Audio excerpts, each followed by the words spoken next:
Assalamualaikum warahmatullahi wabarakatuh. Halo Sobat Cuan, apa kabar? Semoga sehat selalu dan banyak rezeki. Jumpa lagi ya dengan saya, Laras Lesdiantoro, di edisi tanggal 17 Maret tahun 2025.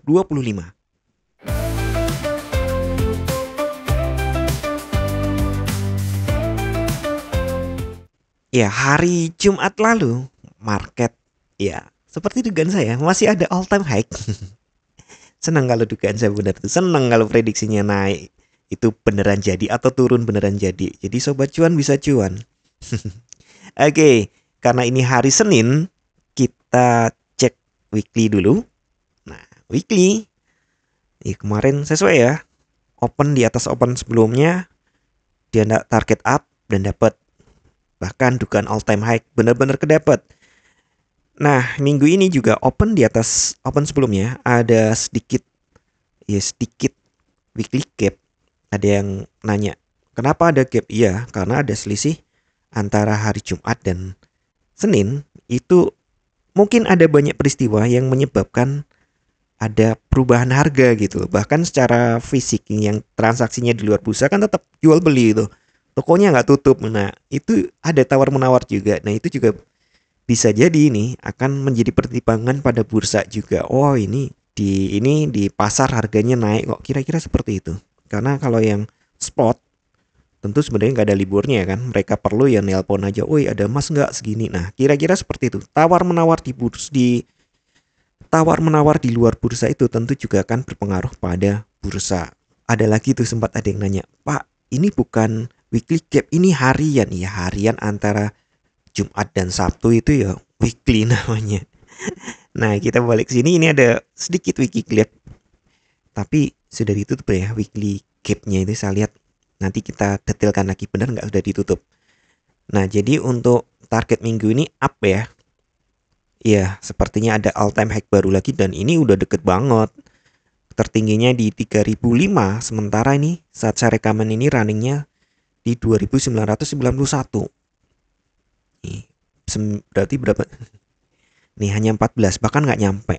Kalau dihitung komanya hanya sekitar 13 dolar. Gampang banget itu.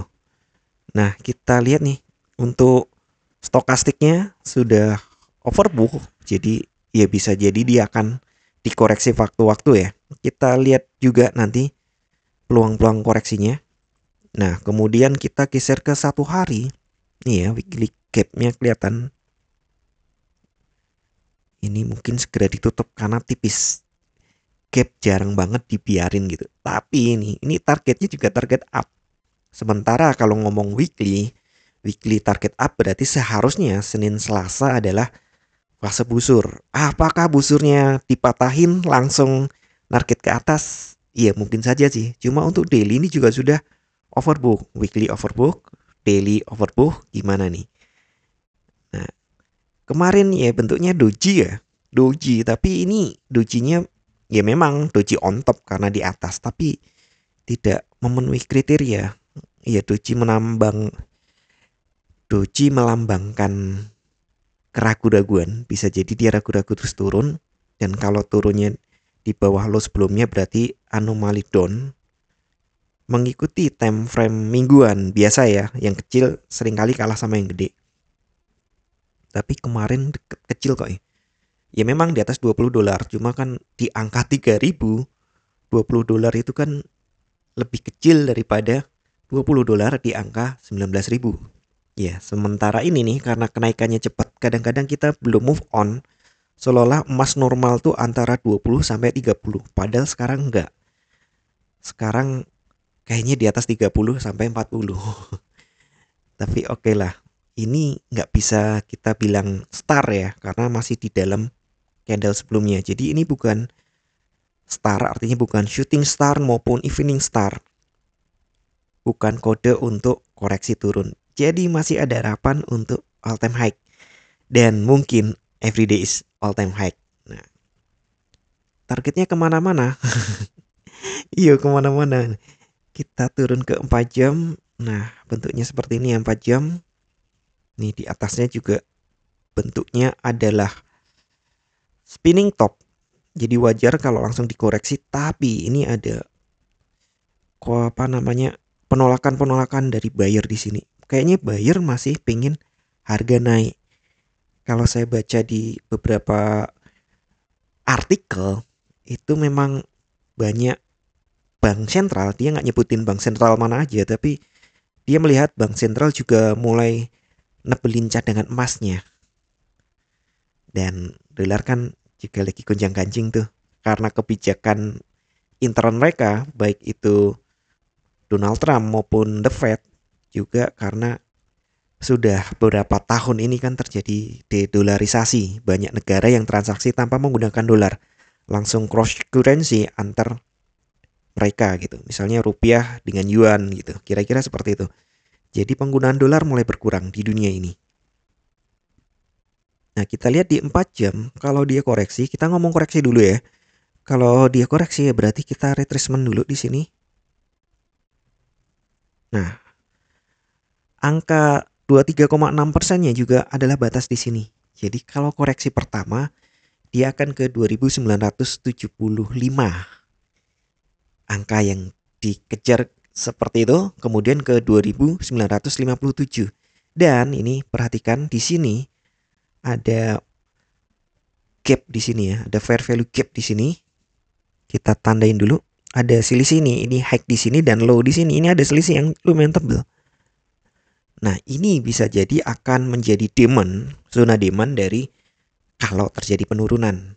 Dan cenderungnya sih ini memang dikunjungi gitu. Jadi kisarannya masih ini ya. Kisaran atasnya memang 75 ya, tapi bawahnya lebih rendah di sekitar 49. Nah, itu juga kira-kira adalah support hari ini. Support berikutnya ya. Ya, kisaran itu di 50 di 42 kan berarti. 50% maksudnya ada di 2942.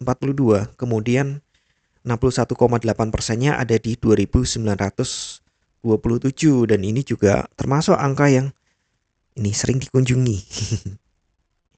Sering dikunjungi ya kan puncak-puncaknya ini.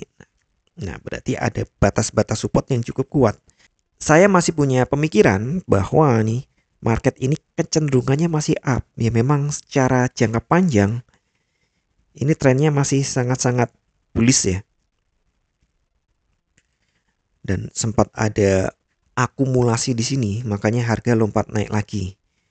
Nah, selama market nggak turun di bawah angka ini, atau lebih tepat yang sini, di low yang sini ya 2832, maka boleh dibilang trennya masih up. Saya tunjukkan di satu hari.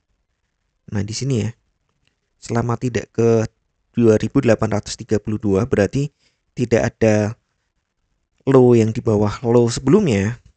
Ya, strukturnya berarti masih up.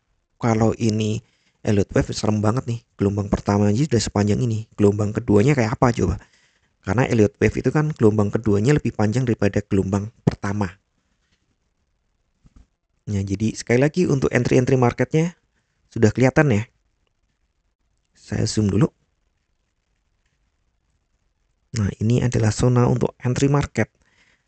Hanya saja mungkin Anda akan nyesel, aduh, nggak kecapai harga entry marketnya Pak Laras ini. Nggak buy nih, oke. Berarti ya tunggu aja ya, seperti biasa ya. Tadi 4 jam sudah, ya udah kelihatan ya ini entry area marketnya yang ditunggu untuk buy. Atau perkecil lagi kita ke 1 jam.